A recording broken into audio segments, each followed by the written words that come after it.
Então, sejam bem-vindos, em nome de Jesus. Nós vamos continuar no livro de Filipenses. Hoje eu quero falar sobre a alegria e satisfação em Cristo, que nós encontramos ali no livro de Filipenses, no capítulo 3.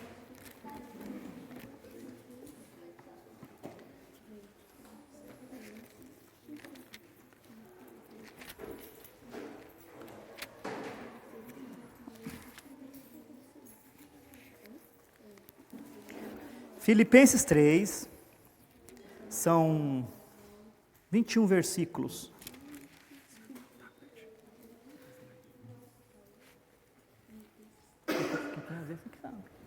Ah, tá aí já, tá pertinho. Pode pôr aqui em cima então. Tá, beleza. Isso. Tecnologia a favor do homem. Então vamos lá, Filipenses 3, de 1 a 21. Eu vou ler um, os irmãos podem ler outro. Aí eu leio o outro e volta, sempre assim. Faço isso para que a gente prossiga bem mais rapidamente, né? Então vamos lá, eu leio os ímpares e os irmãos podem ler os pares. Quanto ao mais, irmãos meus, alegrai-vos no Senhor. A mim não me desgosta e é segurança para vós outros que eu escreva as mesmas coisas. Cuidado com os cães, cuidado com esses que praticam o mal, cuidado com a falsa circuncisão. Porque nós é que somos a circuncisão, nós que adoramos a Deus no Espírito e nos gloriamos em Cristo Jesus e não confiamos na carne. É verdade que eu também poderia pôr a minha confiança nessas coisas. Se alguém pensa que pode confiar nelas, eu tenho ainda mais motivos para pensar assim. Circuncidado ao 8º dia, da linhagem de Israel, da tribo de Benjamim, hebreu de hebreus, quanto à lei fariseu. Quanto ao zelo perseguidor da igreja, quanto à justiça que há na lei irrepreensível. Mas o que para mim era lucro, isto considerei perda por causa de Cristo. Sim, deveras considere tudo como perda, por causa da sublimidade do conhecimento de Cristo Jesus, meu Senhor, por amor do qual perdi todas as coisas e as considero como refúgio, para ganhar a Cristo. E ser achado nele, não tendo justiça própria, que procede de lei, senão a que é mediante a fé em Cristo, a justiça que procede de Deus, baseada na fé. Quero conhecer Cristo, o poder da sua ressurreição e a participação em seus sofrimentos, tornando-me como ele em sua morte. Para, de algum modo, alcançar a ressurreição dentre os mortos. Não que já a tenha alcançado, ou que seja perfeito, mas prossigo para alcançar aquilo para que foi também preso por Cristo Jesus. Irmãos, quanto a mim, não julgo havê-lo alcançado, mas uma coisa eu faço, esquecendo-me das coisas que para trás ficam e avançando para as que diante de mim estão, Prossigo para o alvo, a fim de ganhar o prêmio do chamado celestial de Deus em Cristo Jesus. todos, pois, que somos perfeitos, tenhamos este sentimento. E se porventura pensais de outro modo, também isto Deus vos esclarecerá. Entretanto, qualquer que seja o ponto a que chegamos, caminhemos na mesma direção. Irmãos, sede imitadores meus e observai os que andam segundo o modelo que tendes em nós. Pois, como lhes disse muitas vezes, e digo novamente com lágrimas nos olhos, há muitos cuja conduta mostra que são, na verdade, inimigos da cruz de Cristo. O destino deles é a perdição, o Deus deles é o ventre e a glória deles está na sua infâmia, visto que só se preocupam com as coisas terrenas. A nossa cidadania, porém, está nos céus, de onde esperamos ansiosamente o Salvador, o Senhor Jesus Cristo. O qual transformará nosso corpo de humilhação para ser igual ao corpo da sua glória, segundo a eficácia do poder que ele tem de até subordinar a si todas as coisas. Amém? Muito bem, quando a gente olha para o livro de Filipenses, a gente pensa, e como a palavra de Deus também ensina, né, dentro desse livro, do contexto geral do livro de Filipenses, é a carta da alegria. O apóstolo Paulo expressa ali a alegria de conhecer a Cristo, né? Ele exorta o povo a se alegrar no Senhor. Então, essa carta, ela é conhecida como a carta da alegria, tá? E a carta da alegria. E como Paulo mesmo expressa, aqui já no início do capítulo 3, ele diz, no versículo 1, quanto ao mais, alegrai-vos no Senhor. Quanto ao mais, irmãos meus, alegrai-vos no Senhor. Então, Paulo, ele chama, ele convida a igreja, aos filipenses, a alegrar-se no Senhor, a ter essa alegria e satisfação no Senhor. Qual seria a razão de tanta ênfase na questão da alegria que Paulo aqui ele traz aos filipenses? Por que Paulo enfatiza tanto essa questão de satisfação em Cristo, de ter alegria, de que eles pudessem buscar essa alegria, né? Visto que havia perseguição e com certeza havia mais questão de tristeza do que de alegria, né? Então essa perseguição, conforme a gente sabe, não vinha da maior parte dos judeus, porque ali não tinha sinagoga. Ali havia poucos judeus, mas talvez ali tivesse alguns judeus que estavam de viagem, ou estavam mesmo perseguindo o apóstolo Paulo, porque não queriam de forma alguma que ele pregasse a cruz de Cristo, que ele transmitisse a palavra do Senhor, que seu trabalho fluísse.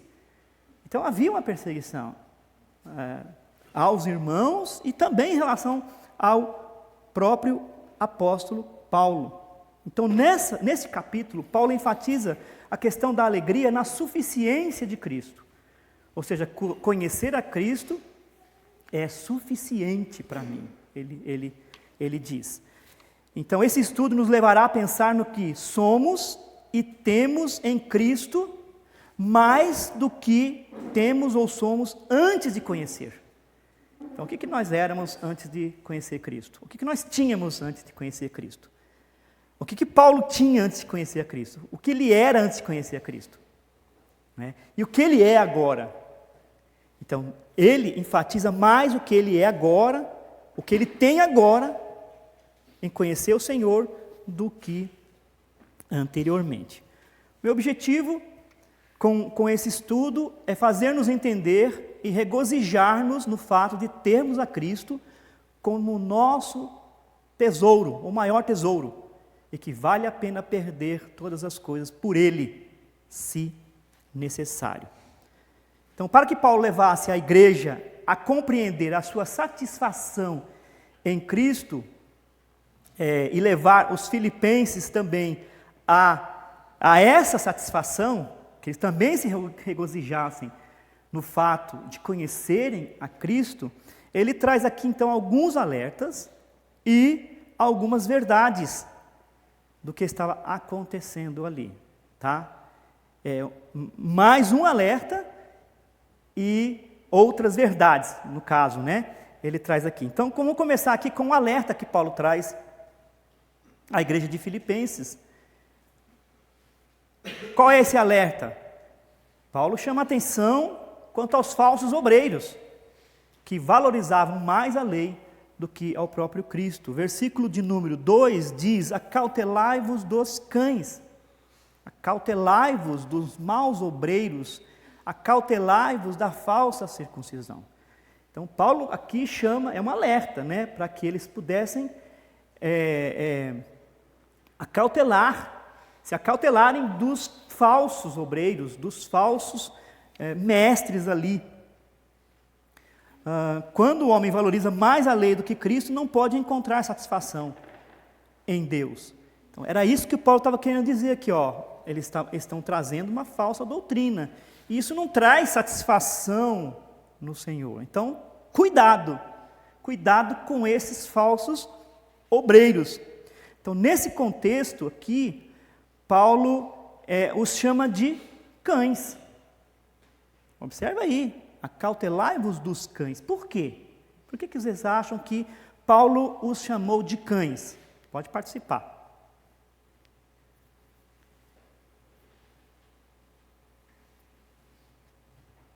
Ninguém sabe? Porque o cão é um gente,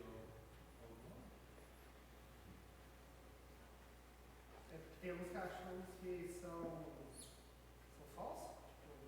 Tipo, são gostam, mas do nada a gente ataca. Pelo fato de que o cão ele vomita e come o próprio vômito. Né? Ele, se é outra coisa. Ele tem até uma figura de linguagem que ele está usando, fazendo uma comparação entre cães selvagens, cães que não têm dono, cães que são carniceiros, são agressivos, violentos, que consomem, enfim, que tentam destruir aquilo que é bom. E são cães que podem te atacar na rua, cães violentos nesse sentido. Eles tinham comparação. Eles tinham uma ânsia, uma ganância na questão de obter alguma coisa e de aproveitar daquilo, né? Como os cães mesmo, né? Eles são sedentos por carniça, por coisas, né? Sedentos por outras coisas, outros tipos de comida, né? Os cães, eles são assim. Mas os cães... A gente está falando de outra época, né? Hoje em dia tem zoonose, tem vigilância sanitária, mas eu lembro quando eu era pequeno, não era raro você ver bandos de cães na rua destruindo as coisas, indo em lixeira, atacando pessoas, essas coisas que era comum. Então, é isso que eu ia falar, pastor. Aí né, é uma figura de linguagem dos cães daquela época. Não da época de hoje, do México. Aqueles cães que é carniça mesmo. Eu entendo nessa versão. Mesmo hoje, o cão é domesticado, o cão é separado, né, dessa coisa. Mesmo assim, se você soltar o cão, ele é cão. Ele vai agir como cão, né? Então, como na questão dessa separação, então existe isso de os cães hoje não se darem muito a isso. Mas cão é cão, né? Mas vamos lá, vamos pensar aqui no cão da época mesmo. O caso aqui é que os judeus, eles olhavam para os gentios como pessoas impuras e os chamavam de cães também. Para os judeus, os gentios eram cães, eles odiavam cães. O cão era uma coisa impura para eles também. E essa palavra costumava ser usada em relação aos próprios gentios.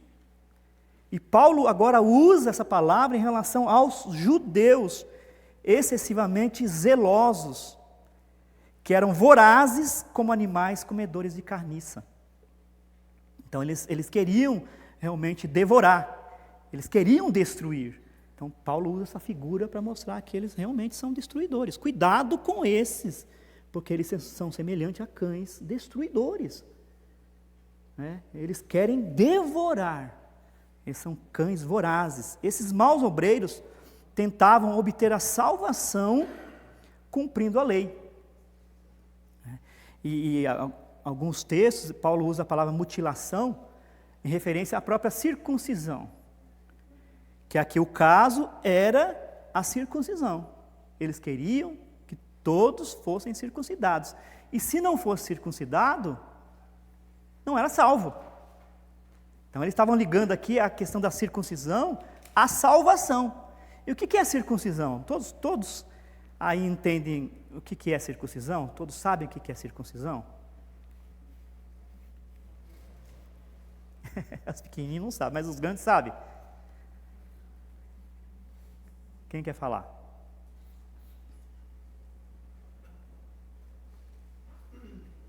É uma cirurgia no prepúcio, né?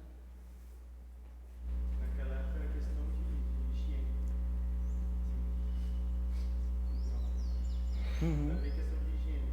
Mas tirar o prepúcio da marca registrada. Cortar aquela parte de cima, né? Da glande do pênis. Pronto. Para poder ter mais higiene, não tem problema em relação a isso. Então, mas eles usavam isso aqui como uma forma de se se ligar a Deus, de se obter salvação. Ou seja, se a pessoa não fosse circuncidada, não mutilasse ali, não cortasse aquela parte, ele não tinha parte com Deus. Veja que coisa, né? A que ponto que eles chegavam. Então a circuncisão, ela fazia parte da lei. Sim, Deus pediu que fizesse, que se circuncidasse. Mas a lei é espiritual. E o Senhor ali não estava querendo dizer que tinha que fazer realmente, mas que a circuncisão viesse do coração. Ainda que não fosse circuncidado na carne, mas fosse circuncidado no coração. Né?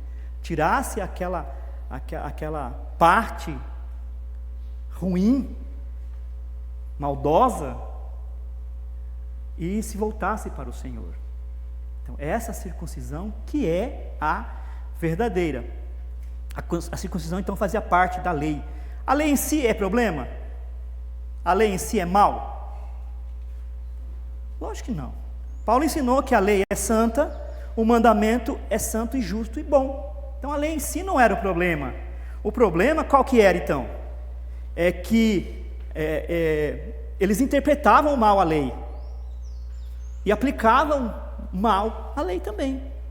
Usavam de certos pontos dentro da lei para dizer que o homem seria salvo. Aqui no caso é a circuncisão. Eles enfatizam a questão da circuncisão da carne para dizer que o homem seria salvo. Não somente crer em Cristo, mas tinham que ser circuncidados. Essa doutrina, então, ela era vista pelo apóstolo Paulo como doutrina falsa. Doutrina falsa. Por quê? Porque eles interpretavam falsamente e, consequentemente, aplicavam falsamente. Paulo chama, então, de mutiladores. Vocês estão mutilando o povo aí, dizendo que eles serão salvos assim, que a salvação está ligada com essa circuncisão. Paulo chama de mutiladores. Então eles se apegaram tanto à circuncisão, que para eles não ser circuncidado era igual não ser salvo. E assim eles rejeitavam a Cristo, que traz plena satisfação e alegria. Opa, crianças. Então Paulo está chamando a atenção da igreja a respeito desses obreiros, ok? Em primeiro lugar, com o intuito de mostrar que eles estavam ensinando uma doutrina errada. E ao mesmo tempo traz aos ouvintes o verdadeiro ensino baseado na suficiência de Cristo. Ou seja, conhecer a Cristo era melhor, muito melhor. Era suficiente, traz alegria, traz satisfação, e não simplesmente de cortar o prepúcio, né? Fazer a circuncisão. Então, em segundo lugar, aqui nós temos, Paulo chama a atenção da igreja a respeito desses obreiros, com o intuito de mostrar que eles estavam ensinando a doutrina errada, então já falei. Em segundo lugar, Paulo traz a verdadeira mensagem, e essa é uma verdade, tá? Ali é um alerta, o primeiro ponto é um alerta, aqui é uma verdade. Paulo traz a verdadeira mensagem de alegria e satisfação baseada na confiança em Cristo. Eles não confiaram em Cristo, eles estavam levando a igreja a também não confiar, ou acrescentar algo nessa confiança em Jesus Cristo. Então Paulo aqui traz essa verdadeira mensagem, dizendo que confiar em Cristo é suficiente. E não confiar na carne, porque é isso que eles estavam fazendo. Eles confiavam mais na carne. Os judaizantes ensinavam que a circuncisão era o que levavam eles a Deus. Então Paulo refuta essa ideia, tá? Dizendo que a verdadeira circuncisão era praticada por eles, Paulo, os apóstolos e todos que adoravam a Deus no Espírito. Olha comigo no versículo de número 3. Porque nós é que somos a circuncisão, nós que adoramos a Deus no Espírito. Está vendo? Mesmo não sendo circuncidado na carne, aqueles que adoravam a Deus no Espírito, como o próprio Jesus Cristo ensinou, no caminho a Samaria, né? Ele disse lá sobre a verdade, sobre a questão da adoração, e a adoração seria em espírito e em verdade. Quem me adora em espírito e em verdade é um verdadeiro adorador. Paulo está trazendo essa ideia aqui, ó. Nós que adoramos a Deus no espírito e não confiamos na carne, pois Paulo não confiava na carne, mesmo ele sendo circuncidado.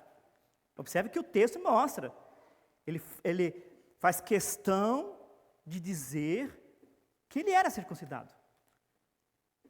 Então, o que ele era antes é uma coisa, agora o que ele é em Cristo é outra coisa. E a satisfação dele não era naquilo que ele era antes. Porque ele aqui traz várias coisas que ele era. O que ele era aqui? O que ele tinha aqui? No versículo 4 diz, bem que eu poderia confiar também na carne.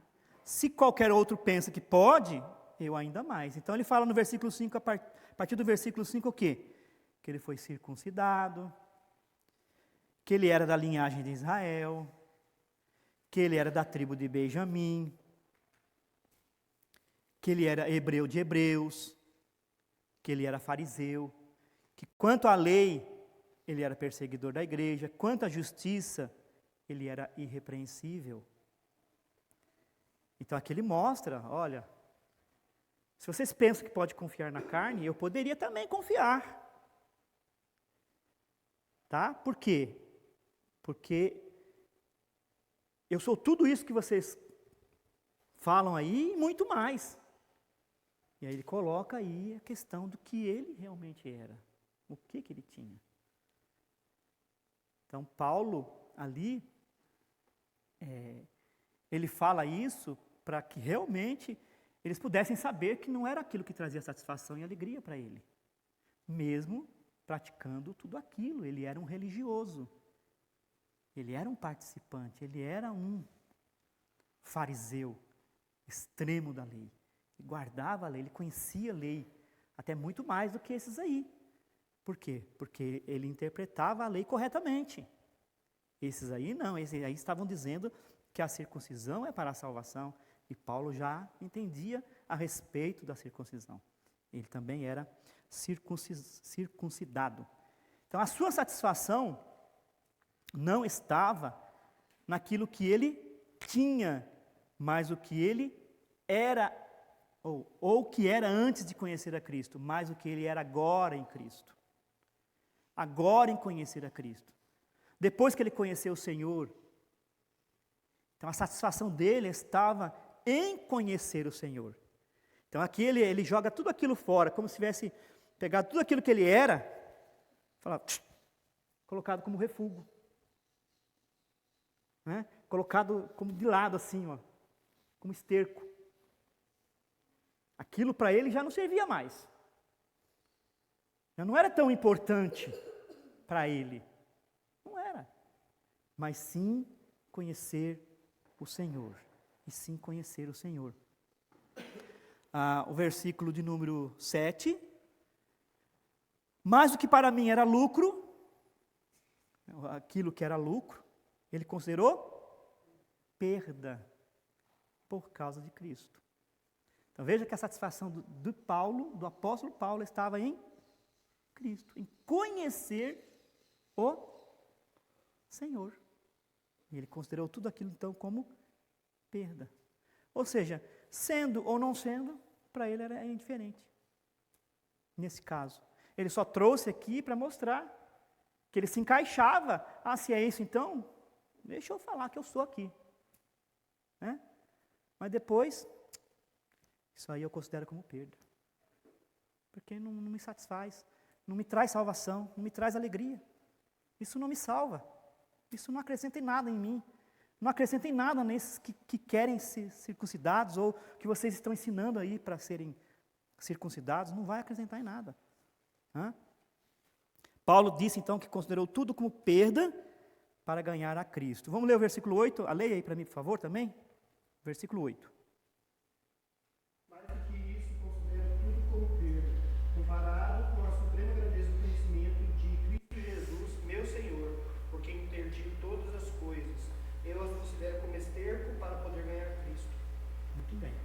Então a pergunta aqui que eu coloquei aqui é: o que tínhamos como algo valoroso que tivemos que perder por causa de Cristo?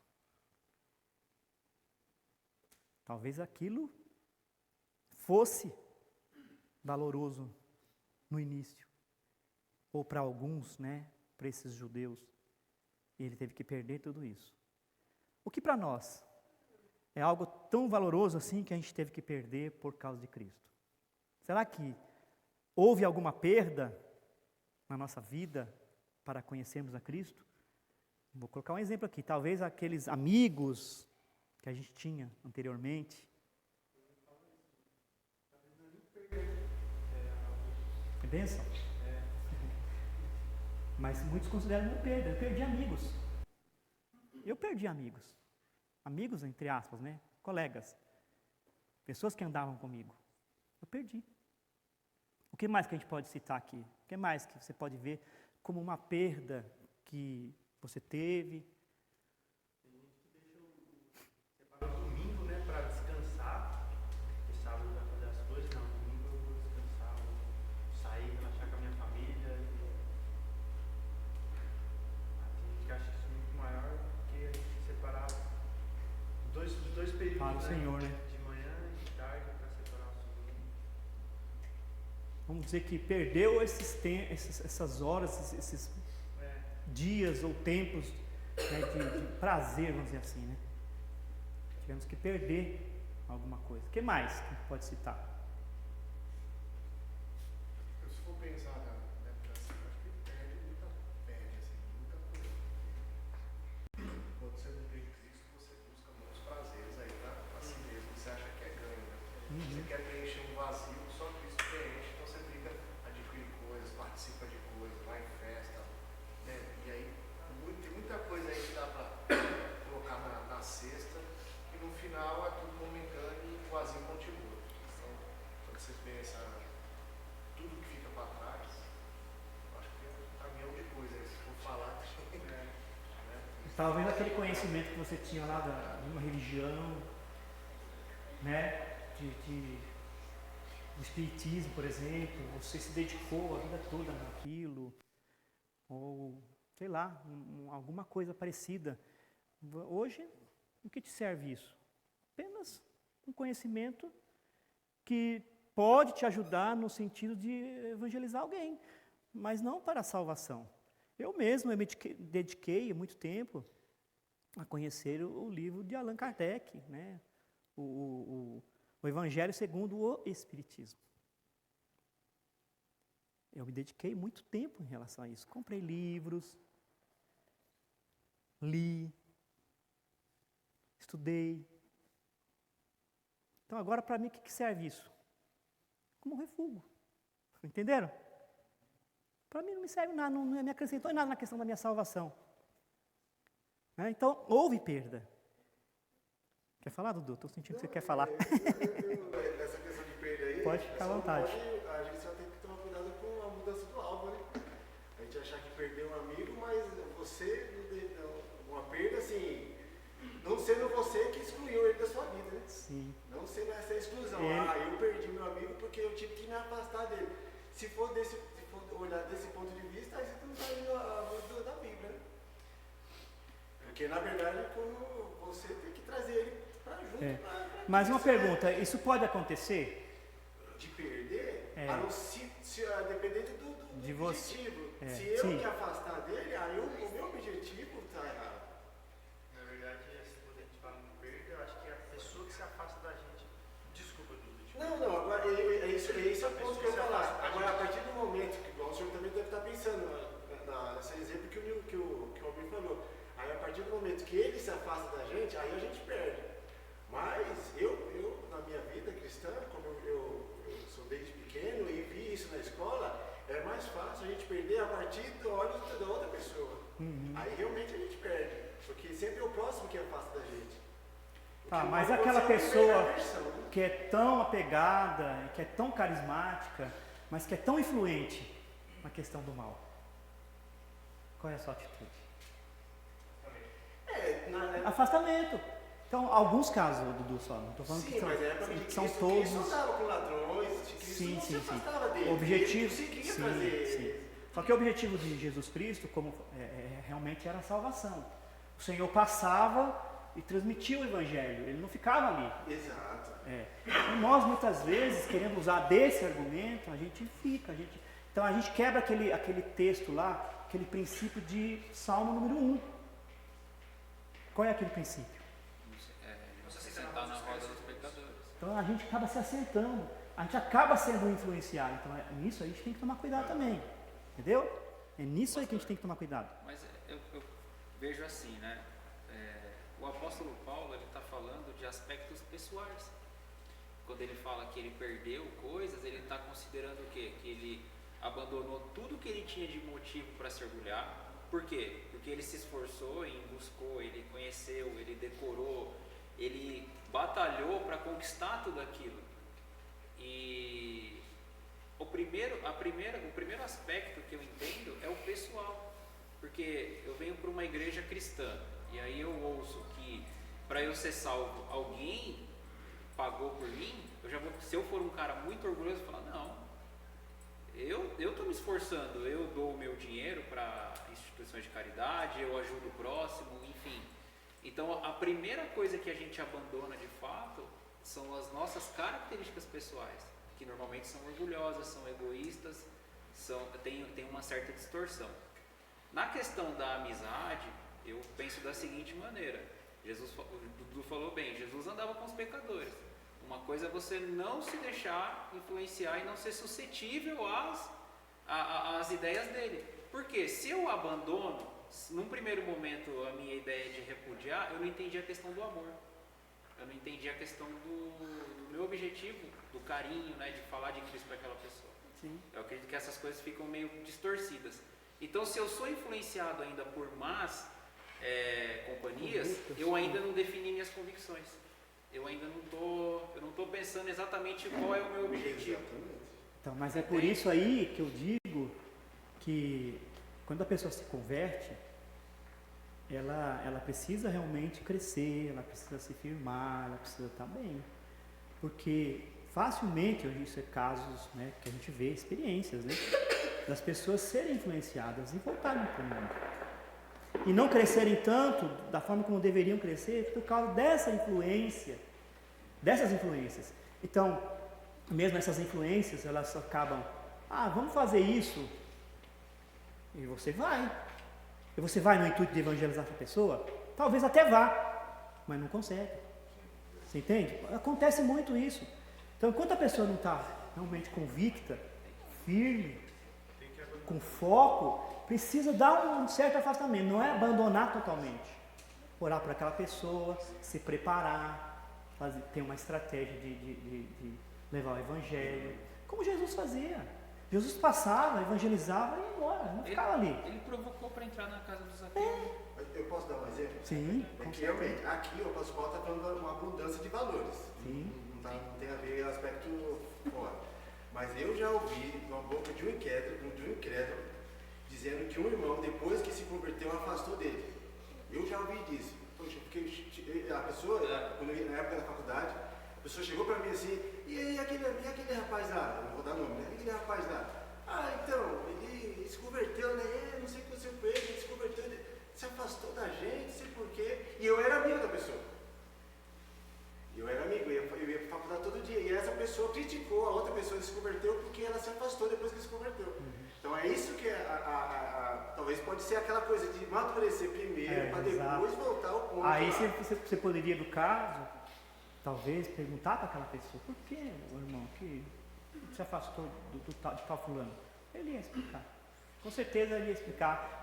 Talvez porque eu estava sendo influenciado, ele sempre me chamava, eu não podia ir. Ou, né, agora o meu foco é outro, tal. Então tem isso, né? Agora, não estou dizendo que tem que abandonar completamente, né? Mas é uma cautela que a gente tem que ter, né? De a gente crescer, a gente entender a palavra, a gente estar firme, a gente estar convicto, estar focado, né, naquilo, para que a gente não perca o nosso foco. É isso aí, porque simplesmente a gente pode ser influenciado. O apóstolo Paulo, depois que ele se converteu, ele ficou 5 anos, né, recluso aí, ele foi lá para uma região, ele ficou sozinho lá, sem dar notícias, sem nada. A gente só não pode desprezar Sim. todas as coisas. É. Outro dia eu também encontrei uma família da parte da minha mãe e falou, poxa, a gente tem saudade de vocês. Aí você descobre que tipo, a pessoa está lá triste porque a gente não visita, não passa mais mensagem. Mas também tem a questão de você querer se envolver com o crente, né? Outro dia eu estava conversando com uma menina, eu falei, depois que eu me converti, eu quero andar com os crentes. Por que eu vou na igreja? Porque eu quero ficar com os filhos de Deus. Aí é bom, né? Eu me assimilo agora, né? E é legal quando você vive num contexto onde há assimilidade das coisas. Viver em contexto de contrariedade, de debate, de muito contraste, você não se sente bem. Sim. Agora, onde há exatamente. similaridade, né? Onde há comunidade, comunhão, você se sente muito melhor. É uma questão da carne. Mas o que Mateus está falando no mandamento? É para a gente ter que sair para pregar. Sim. Como que a gente vai pregar dentro da igreja? Não, tá certo. Mas eu só estou falando da questão do convívio. Sim, normal, do né? convívio. Do convívio. Mas nós somos salvos para pregar o evangelho. Sim. Como que a gente vai se afastar da pessoa que não tem o evangelho? Mas aí tem outra coisa, a questão do objetivo. A questão do objetivo. Muitas vezes a gente vai, mas a gente não prega. Você entende? Eu passei por isso, várias e várias vezes. Tinha festa da empresa e no início da minha conversão eu participava no intuito de evangelizar as pessoas que estavam ali. Pergunta se eu consegui. O ambiente não permite, né? Então, para que eu pudesse fazer, eu tinha que fazer uma estratégia. Né? Eu tinha que... Porque senão nós mesmos nos enganamos. Exatamente. Eu poderia pensar assim, cara, todo domingo eu vou pra praia para evangelizar. Cara, você não vai voltar com o espírito de evangelizar, você indo pra praia. Tá vendo como a gente se engana? Você vai pro parque aquático. Essa cautela que a gente tem que ter. A gente tem que pensar que nós somos humanos ainda, né? Sim, suscetíveis. O Lezer, o Nil, depois o Marco, e a gente passa pro segundo ponto, que tem 3 pontos ainda. Vamos lá. Eu estava pensando nessa questão de Paulo aí, ele coloca no passado, né, de perder algumas coisas. E aí eu estava pensando na nossa vida atual, né, porque assim, ele fala sobre a lei, ele fala que ele era zeloso na justiça, são coisas que têm envolvimento sim com a salvação em parte de questão da religião, mas são coisas que ele era por ser uma pessoa estudiosa, por ser uma pessoa que vinha ali dos romanos, dos gregos, e ele tinha isso, até mesmo numa parte filosófica, né? Paulo ele era muito assim. E ele considera isso também como perda. Ele usa isso para poder transmitir a mensagem, porque a gente vê que o Paulo era muito inteligente, coloca muitas coisas na própria escrita dele, que leva a gente a pensar em 1 milhão de coisas, mas ele transforma isso numa perda para ele, porque ele fala que na verdade a única coisa que vale para ele é Jesus Cristo. E aí eu fiquei pensando, olha, a gente hoje às vezes se mata, literalmente se mata para conquistar algumas coisas por nosso esforço. E eu digo isso em questão de trabalho, de conhecimento e etc. Isso é perda. Se você for olhar para Eclesiastes e ver o que Salomão fala lá, ele fala que tudo é como nada. Tipo, basicamente, tudo que você vai fazer na sua vida é verdade. E Paulo ele traz a mesma ideia aqui de uma forma diferente, claro, colocando Cristo como a razão de tudo. Assim como em Eclesiastes 13 fala, né? Olha, a soma de tudo é temer a Deus e pronto. Igual absolutamente. Então, assim, o que a gente está fazendo hoje para a gente não cair no mesmo erro que Paulo estava ocorrendo? Porque ele também fez esse erro. Depois que conheceu a Cristo, ele falou, olha, depois que eu conheci a Cristo, eu me desprendi disso. Eu não sou mais preso desse tipo de coisa. Às vezes eu falo por mim, porque eu fiquei pensando em o que eu perdi. Às vezes até agora eu não perdi nada, eu estou perdendo ao mesmo tempo. Tá perdendo, Eu estou perdendo todo dia.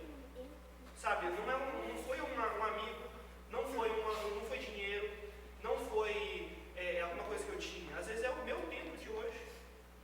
Às vezes até é uma questão de orgulho mesmo, coisas assim. Você perde. Aquela vaidade, aquela coisa que você era antes, né? Você perde. A perda boa, né? Você terminou, né, Zé? Eu ia falar só que eu tô perdendo meu tempo todo dia, sabe? É isso que eu vejo quando ele fala isso aí. Assim, todo dia. Às vezes eu vou sair do trabalho, eu preciso fazer uma hora extra. Nessa hora extra eu poderia fazer uma coisa para Cristo, eu tinha que ir para a igreja, no culto de quarta-feira, eu tinha que fazer uma coisa no sábado para vir para a igreja. E aí eu tenho que trabalhar, eu tenho que, sabe? E aí eu tô perdendo meu tempo. Isso não traz satisfação. Dinheiro não traz satisfação. E você vai ficar mais triste, porque você vai ter que trabalhar no outro sábado de novo. O seu chefe fala assim, olha, ele veio no sábado anterior, vou chamar ele para o outro sábado também. Então, você se prende a essas coisas.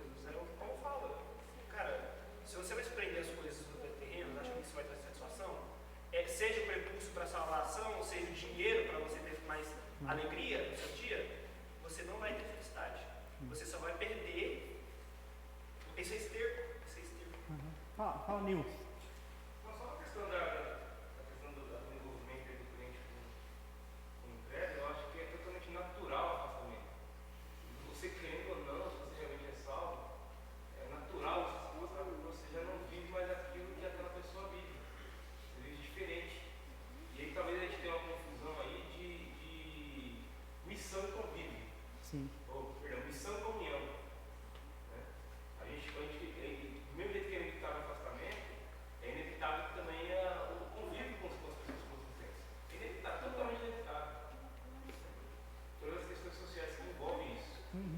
A gente convive com o credo de maneira amistosa, de maneira respeitosa, de maneira coerente, né?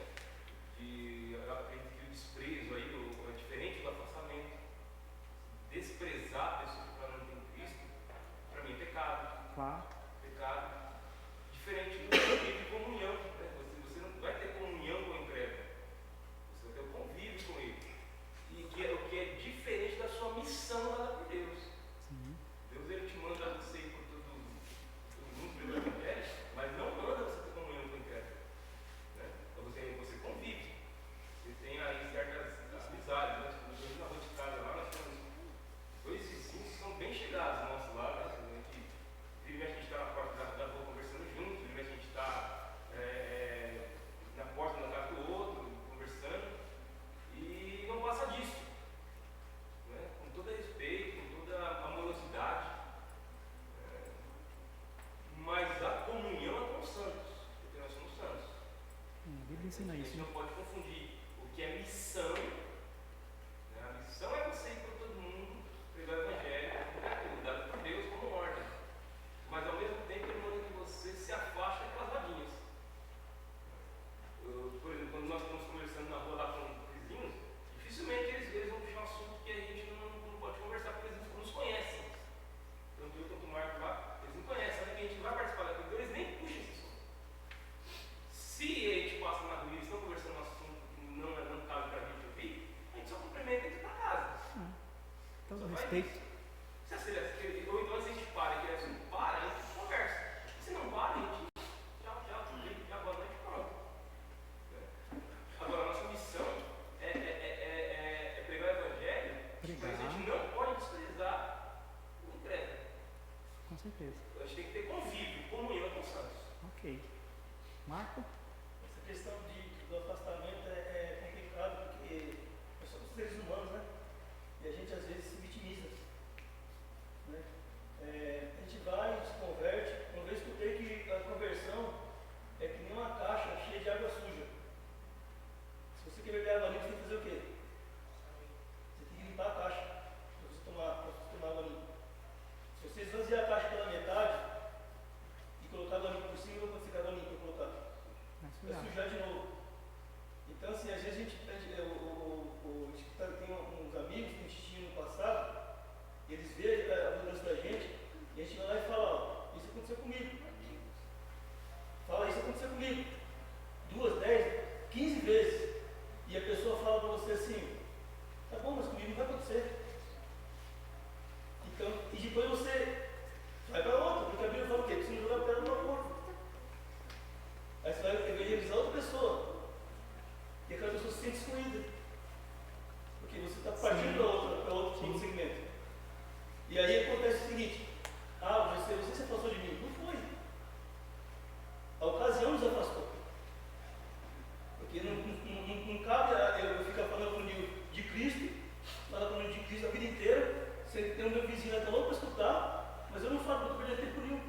Então isso acontece.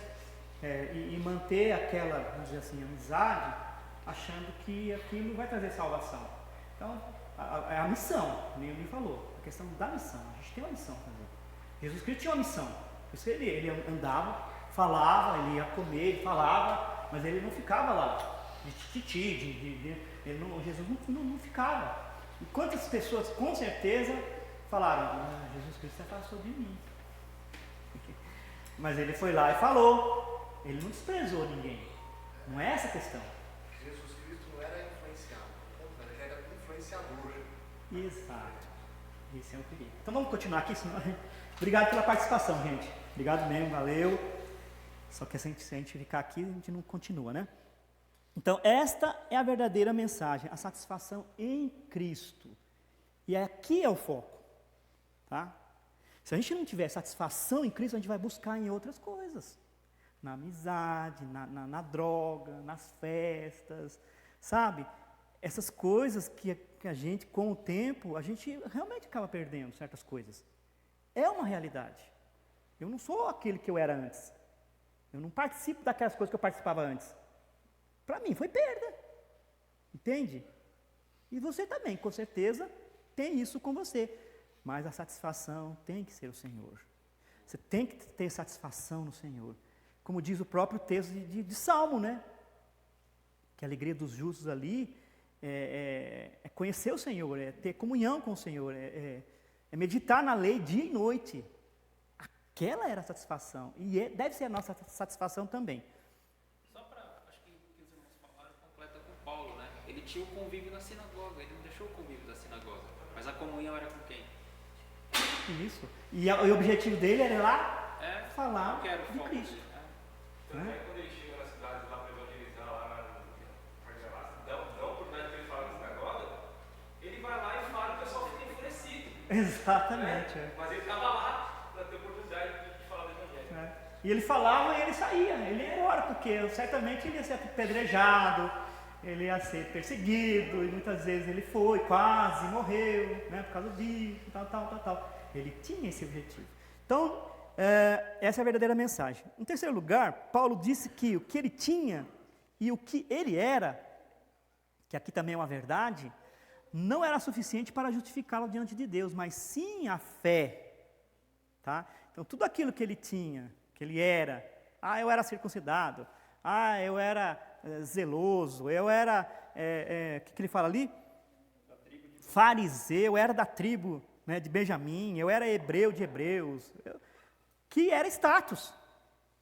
O nome dele tem origem no nome do rei Saul. Ok, então era status, né? Status que projetava o apóstolo Paulo. Com certeza Paulo era respeitado nesse sentido, até que ele se converteu, porque depois era só perseguição. Era só perseguição.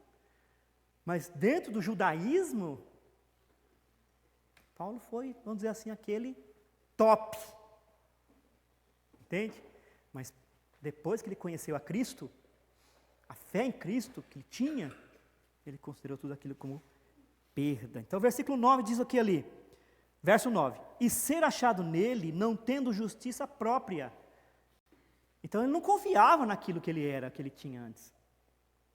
Na própria justiça. Eu sou irrepreensível segundo a lei. Ele diz ali. Imagina uma pessoa irrepreensível. Hoje a gente vê uma pessoa boazinha, né? E a gente fala, essa pessoa tem que ir para o céu. Não é? A gente, só por ser... Só falta Jesus. Aí você vai conversar com aquela pessoa, ela rejeita Cristo, ela não acredita em Cristo, né? Ela não acredita. Mas ela é uma pessoa boazinha, eu conheço tantas pessoas boazinhas, mas extremamente boazinhas, gente. Naturalmente, humanamente, fala assim, essa pessoa realmente tem que ir para o céu. Mas, não é a justiça própria, não é por ser bonzinho, né? Por ser caridoso, por ser amoroso, não é isso, não é a obra que salva. E sim a fé em Jesus Cristo. É isso que Paulo enfatiza aqui. Olha, versículo 9 de novo. E ser achado nele, não tendo justiça própria. Então, ele teve que excluir aquelas coisas. para que ele não pudesse, então, se achar que tinha justiça por causa daquilo. Ou porque eu sou uma pessoa boa, uma pessoa que ajuda todo mundo, né? Às vezes a gente confia nessas obras, né? Eu estou ajudando na cesta básica. Deus está anotando lá, e eu vou ser salvo por causa disso aí. Eu trouxe vários itens, e Deus, quando contar lá, Ele vai me salvar, porque eu fiz, não tendo justiça própria. Portanto, a justificação vem pela fé em Cristo. Para Paulo, crer em Cristo era participar da sua morte, que é interessante aqui também, porque a participação na morte de Cristo é interessante a gente entender. Paulo entendeu, não era a questão humana, da carne, nele, próprio dele, mas sim a sua participação na morte de Cristo. Ele morreu com Cristo. Ele foi crucificado com Cristo. A velha natureza morreu ali, o velho homem morreu ali. E isso trazia a satisfação ao apóstolo, porque ele sabia que por isso ele seria salvo. Pela obra de Jesus na cruz, pelo que ele fez ali, pela entrega dele, é que ele seria salvo. Então, versículo 10. Para o conhecer e o poder da sua ressurreição e a comunhão dos seus sofrimentos. Então, a partir dali, Paulo começou a sofrer também por causa de Cristo. E ele tinha satisfação nisso. O sofrer por Cristo fazia parte. Então, a gente sofre por amor a Cristo.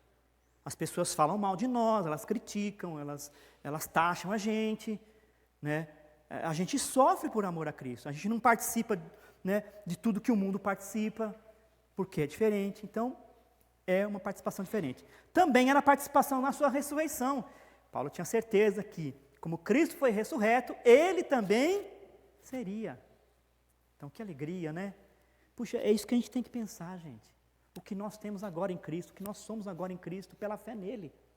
Participamos da sua morte, morremos para o pecado. O pecado não tem mais domínio sobre nós. Então, morremos para o pecado, morremos com Cristo, a nossa velha natureza morreu. Não adianta tentar ficar levantando ela, que muitas vezes a gente faz isso, né? A gente levanta a nossa natureza velha, a gente ressuscita ela. Não, mas ela está morta, ela tem que ficar morta lá, ela tem que ficar no cantinho dela. Mas no fato da ressurreição, seremos ressuscitados com Cristo. Amém? Esse é que o apóstolo Paulo traz aqui. Isso lhes dava satisfação por participar da ressurreição de Cristo. Sim, valia muito a pena. Agora Paulo tira o seu olhar do presente e foca o futuro, como algo já conquistado por Cristo Jesus. Ou seja, ele não estava ali dependendo da sua circuncisão, de ser zeloso, de ser hebreu de hebreus. Ele não estava ali dependendo da sua linhagem com a tribo de Israel. Ele não estava dependendo disso. Ele olha para o futuro e diz: o Senhor conquistou a minha salvação. Que interessante. O Senhor conquistou. O Senhor foi à cruz. O Senhor morreu. O Senhor consumou ali a obra.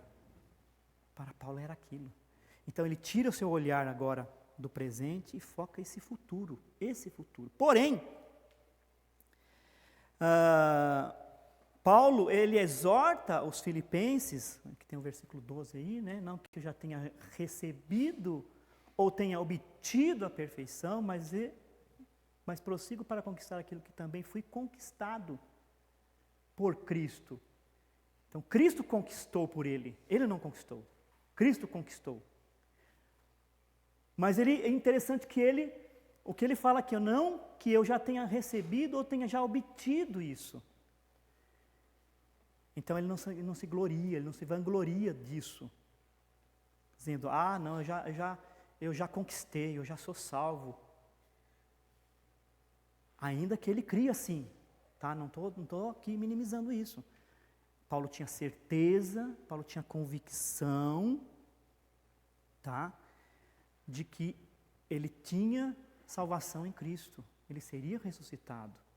Cristo havia conquistado por ele. Isso trazia satisfação a ele. Mas no dia a dia dele, ele não se gloriava disso, até porque podia viver uma vida desregrada, como muitos hoje banalizam a graça. Ah, eu sou salvo pela graça, eu não preciso fazer nada, já está tudo feito, né? Eu sou salvo, né? A salvação é para sempre. A gente vai usando desses termos que são bíblicos, ok, mas que muitas vezes deixam a gente morno,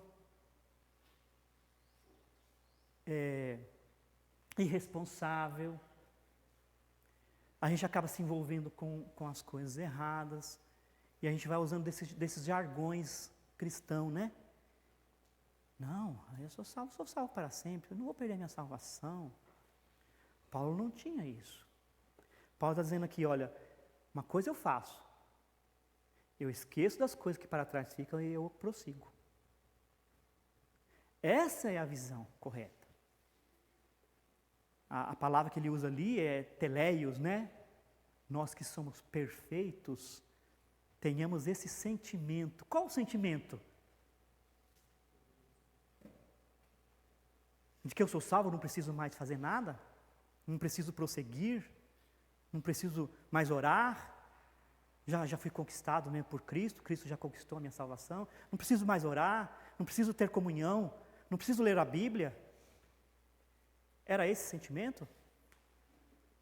Qual o sentimento que ele tinha?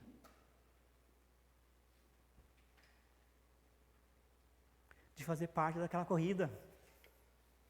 De que ele estava na corrida.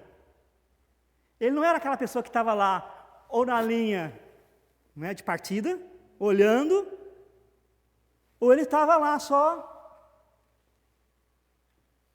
passeando ali naquele corredor, né? Ele fazia parte daquela corrida. E aqui é interessante que ele usa essa questão, né, da corrida atlética, que era comum naquela época, né? Os corredores, eles corriam em linha reta, olhando para o prêmio. E aqui ele se coloca nesse sentido também. Uma coisa eu faço, esqueço-me das coisas que para trás ficam, então eu não fico olhando para trás. Mas prossigo, sabe? Correndo, prossigo. Essa é a visão do crente maduro, que é a palavra perfeita ali, tá? Teleios. Nós que somos perfeitos, maduros, tenhamos esse sentimento de que, ainda que Jesus conquistou para mim, eu estou nessa... Então, é esse trajeto aí, essa questão de você observar sua própria vida espiritual, né? Nessa questão aí de a gente ter este sentimento. Então, no final da corrida, eles conquistavam isso. Eu não vou ler Romanos capítulo 6, tem vários textos aí que não vai dar tempo da gente ler, tá? No capítulo 6, a partir do versículo 1, só vou ler só o primeiro ali que diz assim: que diremos, pois? Permaneceremos no pecado para que seja a graça mais abundante? É isso que muitos pensam. Ah, já sou salvo pela graça mesmo, né? Já sou salvo, não preciso fazer nada. Aí vive no pecado, não tem responsabilidade com Deus, não tem responsabilidade com as coisas de Deus, vive uma vida totalmente morna, totalmente indiferente. Cuidado, viu? Cuidado. Esse é um cuidado que a gente tem que ter. Porque se a gente está vivendo de qualquer maneira, de qualquer forma, até no pecado, vai viver uma vida desregrada pensando, eu já sou salvo mesmo, cuidado. Se você não está ali, né, porque você faz parte, tá? Você faz parte daquilo, isso é interessante. Esquecendo-me das coisas que para trás ficam e avançando para a questão diante de mim, prossigo para o alvo. Paulo tem o foco em Cristo. Ele está olhando para o alvo, como aquele corredor, né, que vai conquistar. Por quê? Já foi conquistado. Cristo já conquistou para ele, mas ele está ali. E ele sabe que ele vai conquistar. Olha só que coisa interessante. Porque ele está ali, ele sabe, ele é um corredor. Ele está participando daquilo.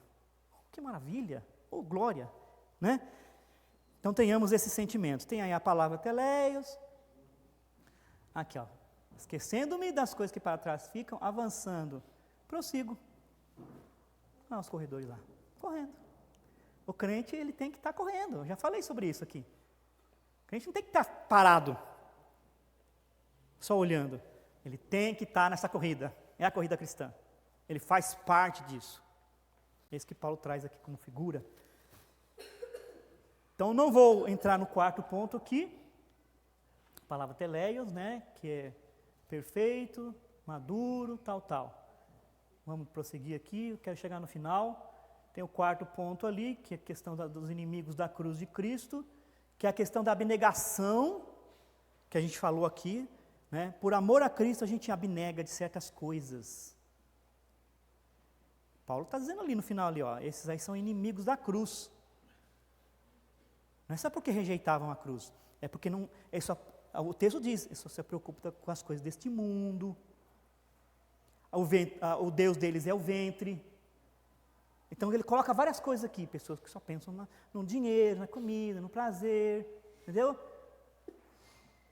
É isso, são inimigos da cruz, porque a cruz, ela tem o objetivo, requer esse tipo de ação, qual? Amor e abnegação pelo Senhor.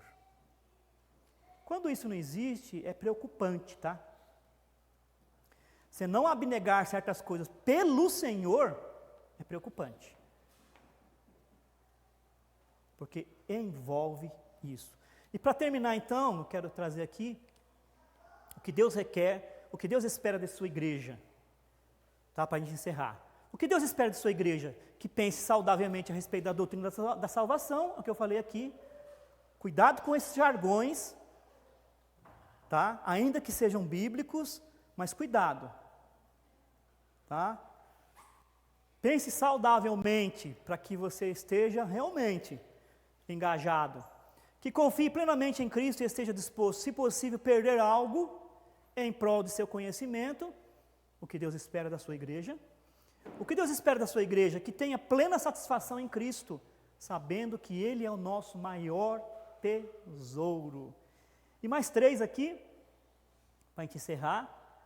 Que não confie na carne, e sim em Cristo, que tem poder para justificar aquele que nele crê. Que evite a arrogância, é o ponto que a gente estava falando, de pensar que já alcançou a perfeição, e assim viver de qualquer maneira. Tá? Não pense assim. Evite essa arrogância. Acho que foi falado semana passada sobre isso também, né? Essa questão da arrogância, de você não ser arrogante, achando que você, né, já é o tal. E que a sua igreja avance e continue correndo a carreira cristã. Então, que Deus realmente, e por último, que a igreja cresça, que a igreja creia, viva e pregue a cruz de Cristo, que é o objetivo maior. A gente crer, a gente viver a cruz e a gente pregar a cruz de Cristo. Então, que Deus nos abençoe e nos faça...